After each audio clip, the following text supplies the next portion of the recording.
ولقد خلقنا الإنسان ونعلم ما توسوس به نفسه ونحن أقرب إليه من حبل الوريد. السلام عليكم. قصة اليوم قصة رجل، قصة عبد النور اللي كيقول: أنا واحد الشاب اللي الطموح ديالي بحال أغلب طموحات ديال بعض الشباب، واللي هو نخدم خدمة زوينة.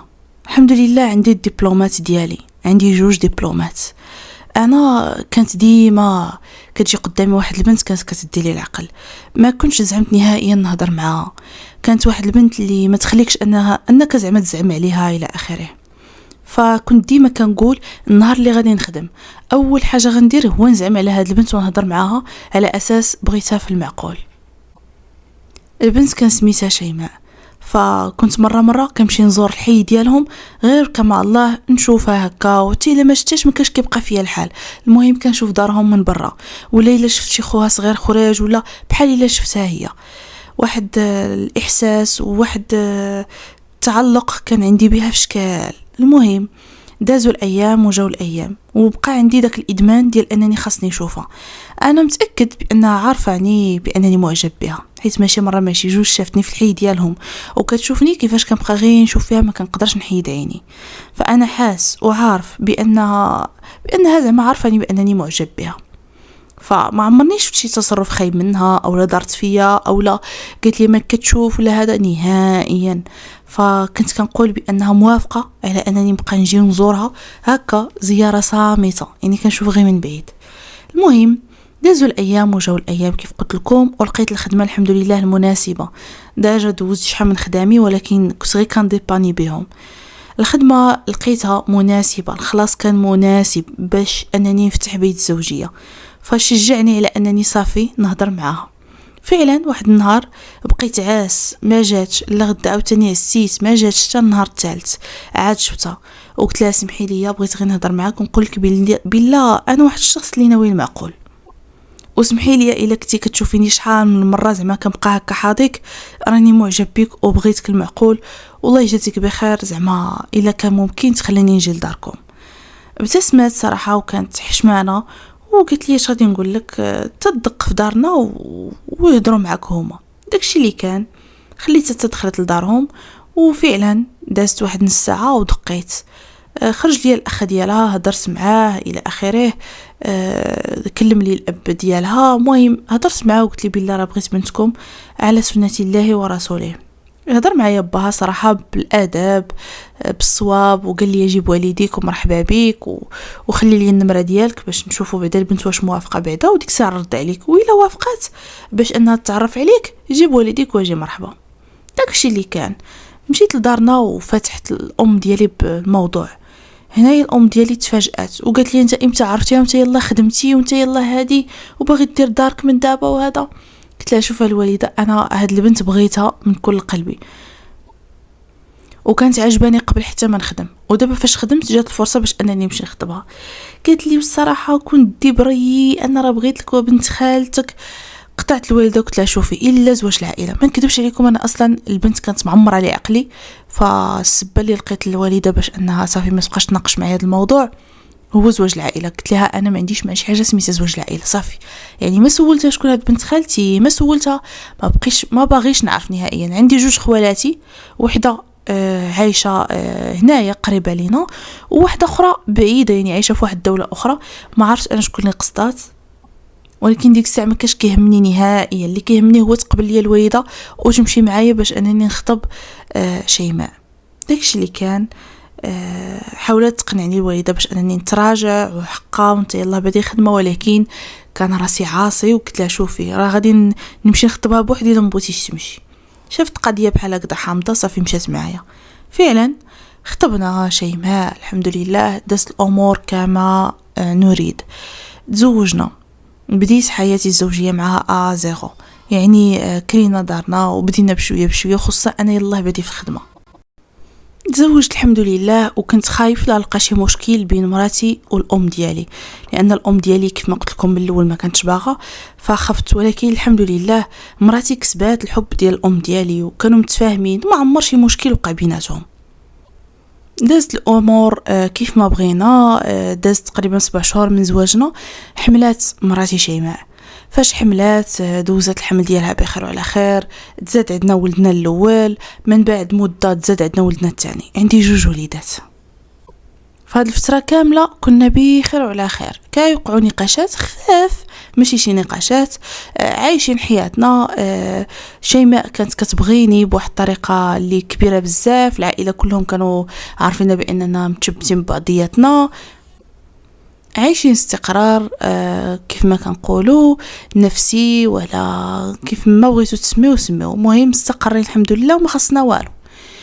واحد النهار حتى كتصوني عليا الوالده ديالي: الو عبد النور، دوز لعندي ضروري. قلت لها ياك لاباس، شنو كاين؟ واش ضروري هذا النهار؟ ما تخليش حتى غدا. قالت لي لا ضروري هذا النهار. فقلت لها ان شاء الله يكون خير. المهم مشيت انا ديك الساعه، خرجت من الخدمه، مشيت للدار، كليت، بدلت حوايجي وقلتها لشيماء. قلت لها شوفي راه غنمشي عند الوالده، ما عرف شنو بغاتني. قالت لي شي حاجه ضروريه، انا غنمشي نشوف. قالت لي صافي. مشيت زيت طوموبيلتي وشديت الطريق عند الوالده. دخلت عندها كنشوف شنو كاين. قلت لها لاباس. المهم الوالده ديك الساعه بدات كتقول لي اش غادي نقول لك، عرفتي خالتي كتهضر على خالتي اللي عايشه في نفس المدينه اللي حنا فيها.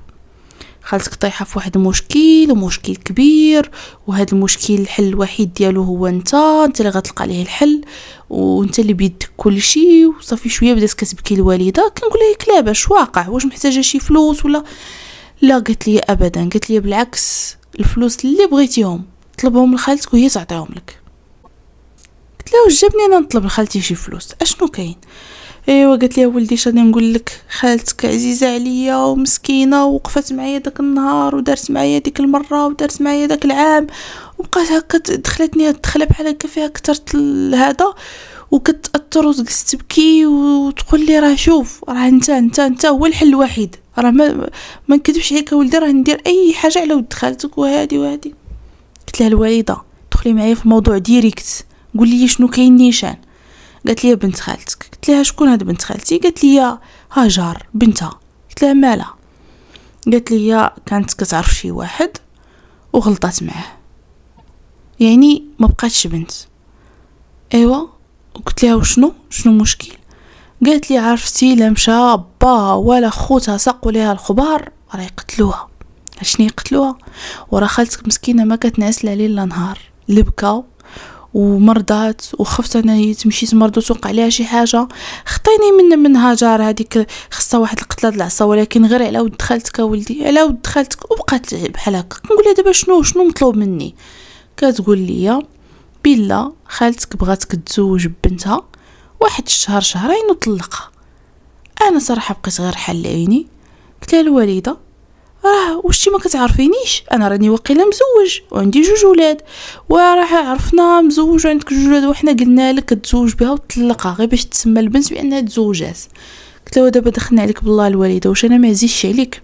هي عزيزه عليها بنتها بغات دير لي هذا الحل، وانا ما عزيزش عليك تلبقي لي انا وحده اللي جالسه كدور في الزناقي، وعلم الله شكون هذا اللي دار فيها هذه الحاله.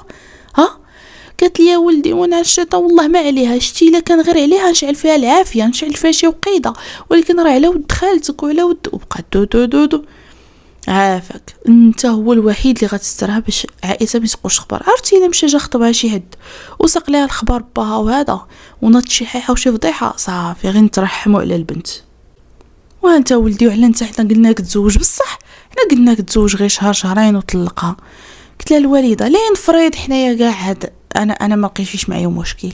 ايوا شيماء كتعرفي شيماء شحال كتغير، ما عرفاش شيماء كيفاش دايره، وشيماء راه هي بنادم وما غاديش تبغي لكم هذا الشيء كامل. قالت لي شوف نتايا تعرف غير تقول اوكي، غير توافق وخلي عليا شيماء انا نقنعها هي توافق. قلت لها غير نقول اوكي شيماء غتوافق. قالت لي خليها عليا. قلت لها يلا سيري قنعي لا شيماء. انا صراحه في الاول قلت لها بحال هكذا عارف بان هادشي ماشي يتم، عارف بان شيماء بطبيعه الحال ما تقبلش وبزاف د الامور.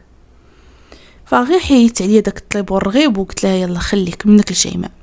قالت لي ها انت صافي غير سير لدارك، انا واحد الساعه وغادي نخلط عليك، غادي نجي وغادي نقنع شيماء. قلت لها اللي بغيتي. فعلا نط، يلا انا ركبت الطوموبيلتي غادي نجي لداري، صونات عليا نيت شيماء، ياك لعبه شنو واقع، ياك ما وقع لها شي حاجه ماماك. قلت لها لا والو باس، ما انا جاي دابا للدار نيت وتعرفي اش كاين. فعلا مشيت، وصلت للدار بدات كتسولني شيماء، ما قدرت نقول لها حتى حاجه. فقلت لها شوفي واحد شويه غتجي الوالده وغتفهمي كلشي.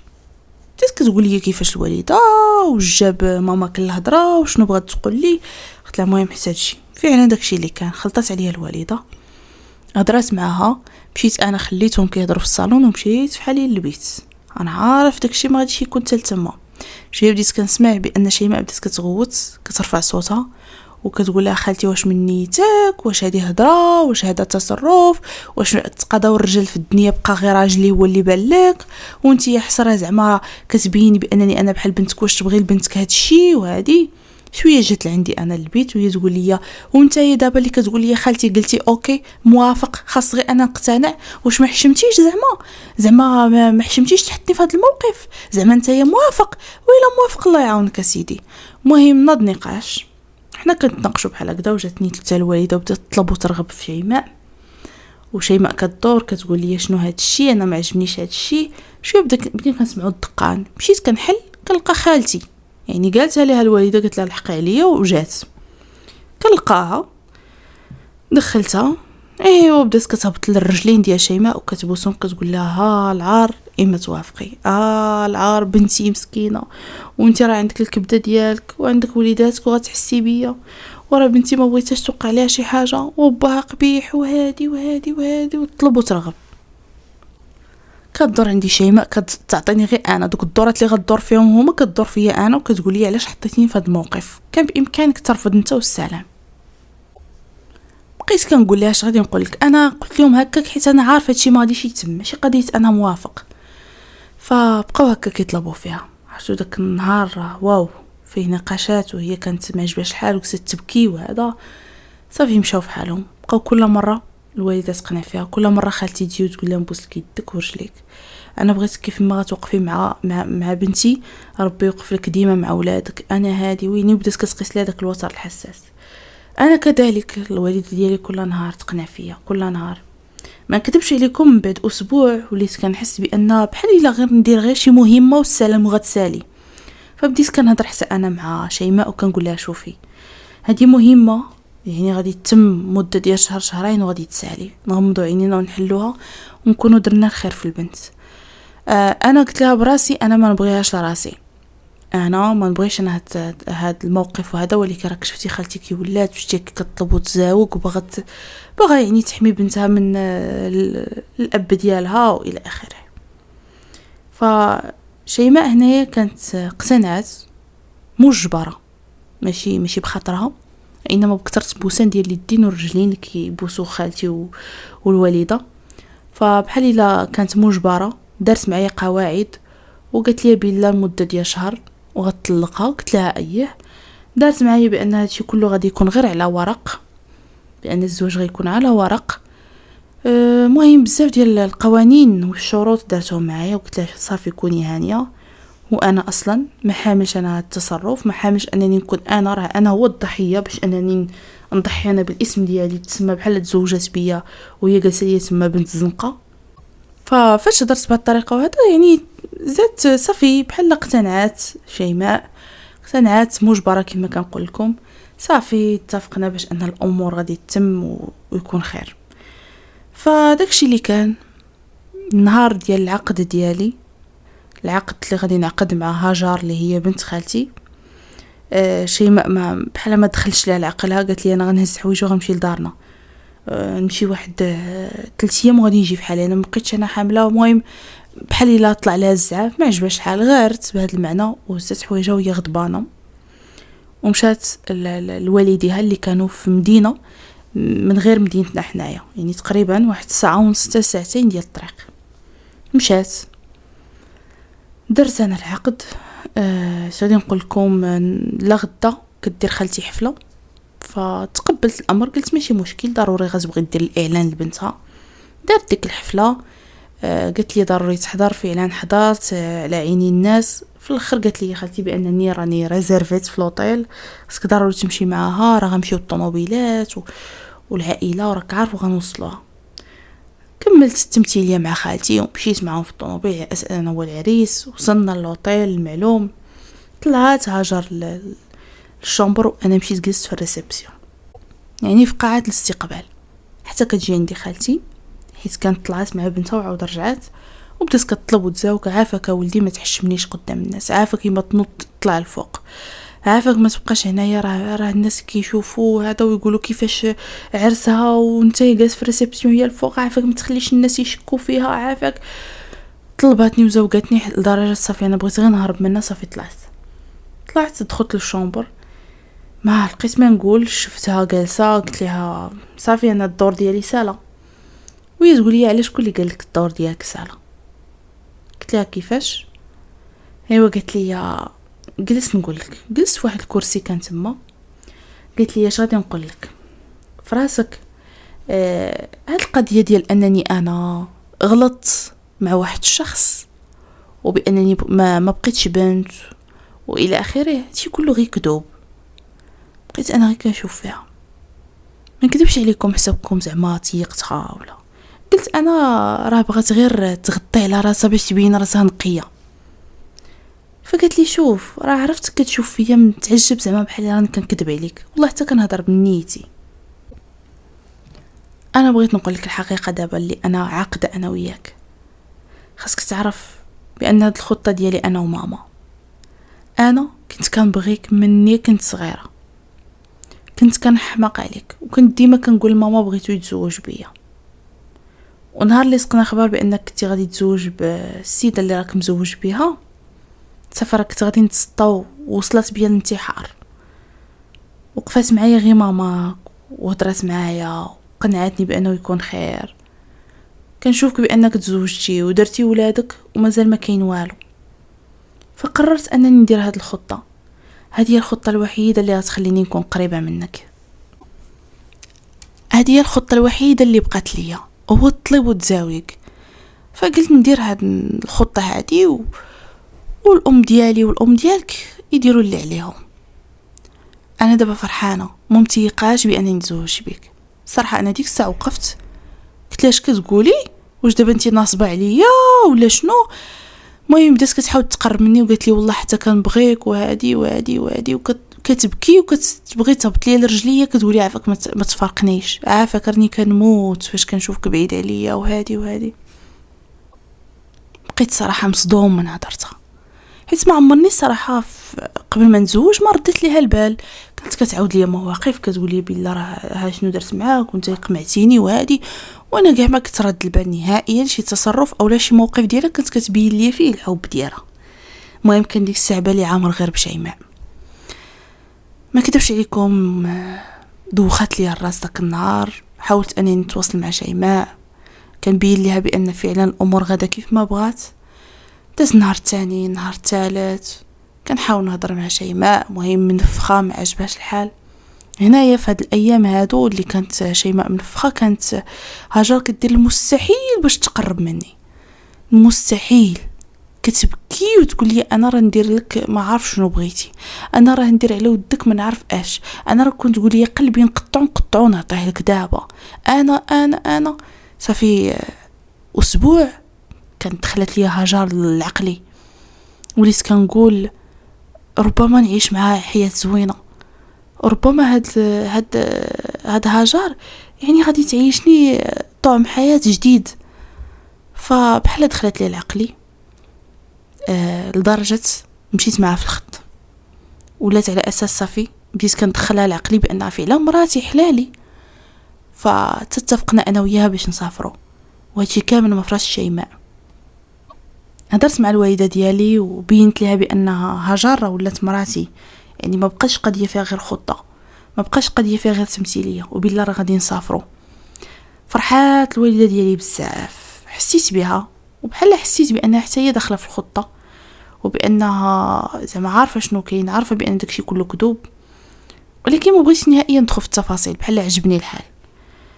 المهم انا في هذه اللحظه كنت كنهضر مع شيماء على اساس انا راه كنمشي للخدمه ونجي للدار في حالي بوحدي، وانا ديك الساعه راني كنت مسافر مع هاجر، كنا مسافرين ما خلينا الصراحه حتى شي بلاصه، دازت سفريه اللي زوينه. وهنايا في هذه اللحظه كان ديك الساعه دازت تقريبا شي 2 سيمانات، وشيماء كل مره كتقولي واش ما غاديش تجيبني، واش زعما مخليني هنايا منفخه في دار والديا، زعما مسوقش ليا، واش هادي. وانا كنحاول ندير ليها السبا، كنحاول نقول ليها شوفي راه انا غير مع الخدمه، نصور ليها البيسي مره كنحاول نقول لها شوفي داني النعاس، راك غادي نجي عندك غدا، ساعه دابا هو الليل صافي حتى الغدا. ونبقى هكا بقيت كنجرجر فيها. هي صافي شيماء بحال شكات، ما بقاتش مرتاحه، بقيت بحال هكا حتى دازت الشهر.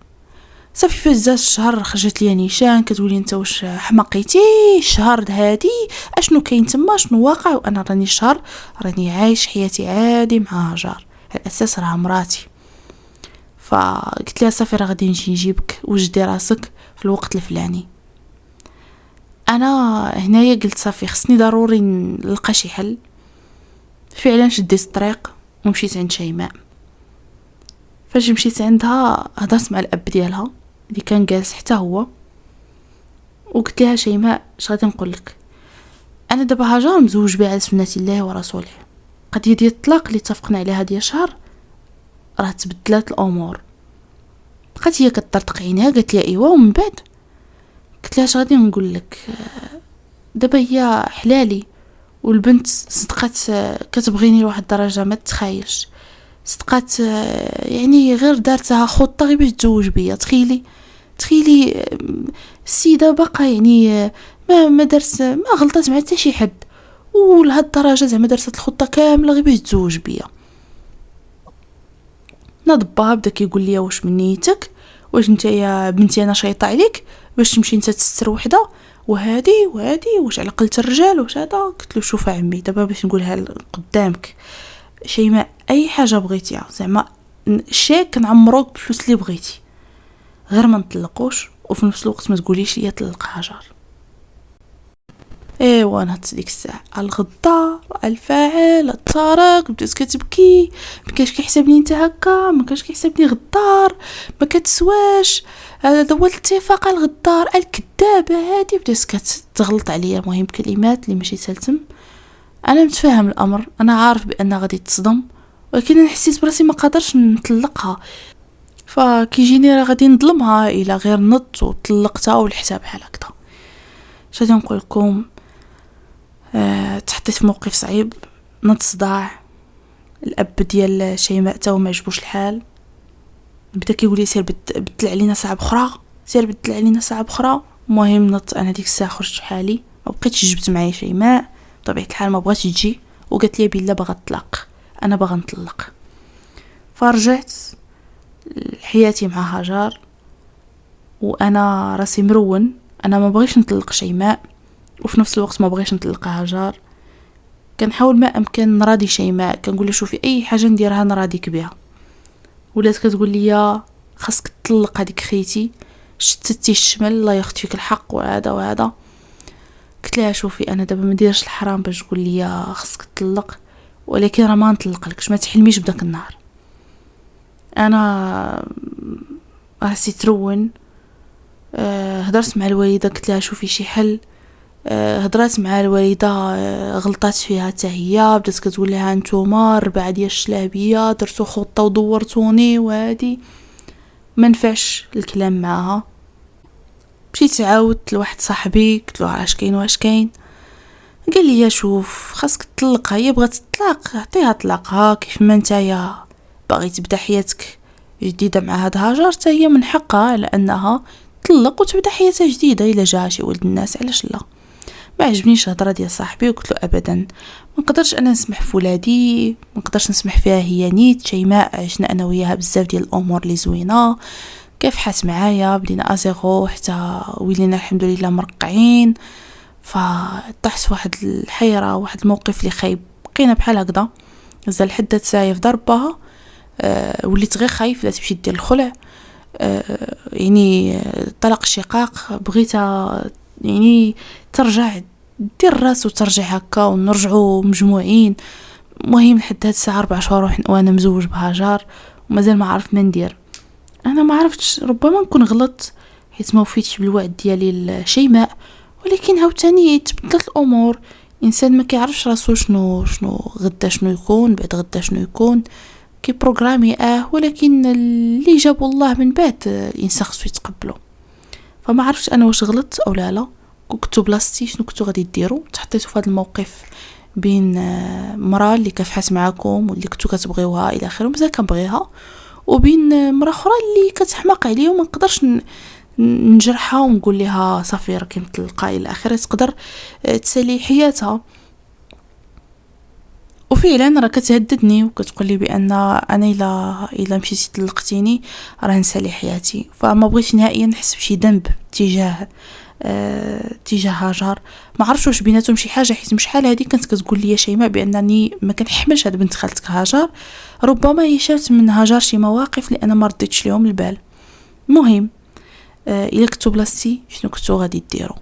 كانت هذه قصتي، خليكم على خير.